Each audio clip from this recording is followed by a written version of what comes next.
शुरू अल्लाह पाक के बबरकत नाम से जो बड़ा मेहरबान नहायत रहीम फरमाने वाला है। अस्सलाम वालेकुम। मैं हकीम सैयद ज़हूर अहमद बुखारी सदा दुआखना बुंगा हयात पाक पतन की जानब से खुश आमदीद कहता हूँ। नाज़रीन, आज मैं बात करूँगा फेफड़ों के मर्ज़ पर और मेरा मौजू गुफ्तगू है दमा। नाज़रीन, इस मर्ज़ को अरबी में ज़ीको नफ्स कहते हैं, उर्दू में दमा कहते हैं, अंग्रेज़ी में अस्थमा कहते हैं और आम ज़ुबान में सांस चढ़ना, सांस का फूल जाना या सांस लेने में दुश्वारी होना, इसका हम दमा कहते हैं। नाज़रीन, सांस का तंगी, रुकावट, मुश्किल के साथ आना, इसको हम दमा कहते हैं।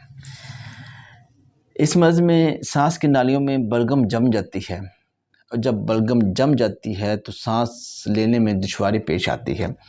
नाज़रीन, दमे का मर्ज़ किसी भी उम्र में हो जाता है, बचपन, जवानी या बुढ़ापा किसी भी उम्र में हो जाता है। नाज़रीन, दमे का मर्ज़ जब लाहक हो जाता है तो जिस्म को किन परेशानियों का सामना करना पड़ता है या कौन कौन सी तकलीफ़ें सामने आती हैं, वो मैं चंद एक आपको बता देता हूँ। नंबर 1, ऑक्सीजन की कमी हो जाती है। जब ऑक्सीजन की कमी होती है तो सांस फूलता है, सांस चढ़ता है, दिल की रफ्तार सुस्त होती है, ब्लड प्रेशर लो होता है, ठंडे पसीने आते हैं और गले के अंदर खारिश होती है। इसके अलावा सांस बहुत तंगी के साथ आता है। थोड़ा सा पैदल चलना या कि सीढ़ियों पर चलने से सांस फूल जाता है, 2 कदम भी नहीं चला जाता। किसी भी तरह का कोई वज़न नहीं उठाया जाता। अगर वज़न उठा लें तो सांस बहुत ज़्यादा चढ़ जाता है। थोड़ा सा मशक्क़त वाला काम कर लें तो ऐसा लगता है कि बेहोशी सी होने लगी है। नाज़रीन, ये जो मर्ज़ है, इस मर्ज़ होने की जो मेन वजूहात हैं या सबब हैं, चंद एक मैं आपको बता देता हूँ। नंबर 1, सिगरेट नोशी करना।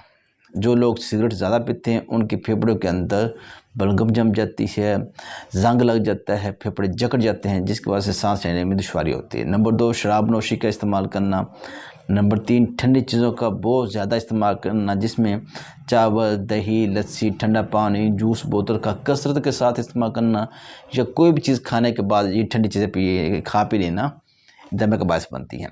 इसके अलावा वो मज़दूर लोग जो फैक्ट्री में या फैक्ट्री एरियाज़ में रहते हैं या फैक्ट्री में काम करते हैं, फैक्ट्री एरियाज़ में धुआं वगैरह होता है, ट्रैफिक में धुआं बहुत ज़्यादा होता है। जो लोग धुएँ वाली जगह पर ज़्यादा रहते हैं, गर्द वाली जगह पर ज़्यादा रहते हैं, वो भी इस मर्ज़ का शिकार हो जाते हैं। और जहाँ पर ऑक्सीजन लेवल कम हो, सांस लेने में दुश्वारी हो, वहाँ पर ये मसला बनता है। इसके अलावा जिन लोगों की नालियाँ सूख जाती हैं या जिन लोगों के फेफड़ों में पानी दाखिल हो जाता है, उनको भी ये दमे का मसला हो जाता है। नाज़रीन, अगर हम बात करें कि दमे का मर्ज़ होता किस मिजाज में, तो नाज़रीन ये खुश्क और सर्द ठंडे मिजाज में ये मर्ज़ होती है। जब हम फेफड़ों के अंदर हरारत पैदा करते हैं तो दमे का मसला, दमे के फेफड़ों के अंदर जो बलगम जम चुकी होती है, जब हरारत पैदा करते हैं, हरारत पैदा करने से वो बलगम पिघल जाती है, बलगम खारिज होने में आसानी पैदा हो जाती है, जिसकी वजह से सांस में कुछ लेने में आसानी हो जाती है।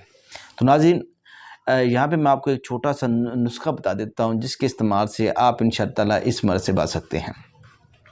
आपके पास होनी चाहिए शिंगरफ, अच्छे वाली शिंगरफ आप ले लें 10 ग्राम। उसको आप 3 से 4 घंटे एक खरल में रगड़ाई करेंगे।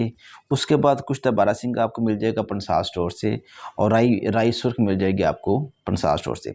इन तीनों चीज़ों को आपने मिक्स कर लेना, 10-10 ग्राम लेकर मिक्स कर लें।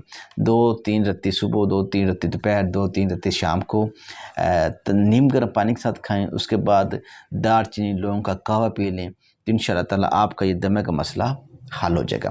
हमारी ये वीडियो अच्छी लगे लाइक और शेयर करें, मेरी वीडियोज़ और मालूमात के लिए हमारे चैनल को सब्सक्राइब करें, बेल आइकन प्रेस करें ताकि हर आने वाली वीडियो से आप मुस्तफ़ीद हो सकें। दुआ में याद रखें। अल्लाह हाफ़िज़।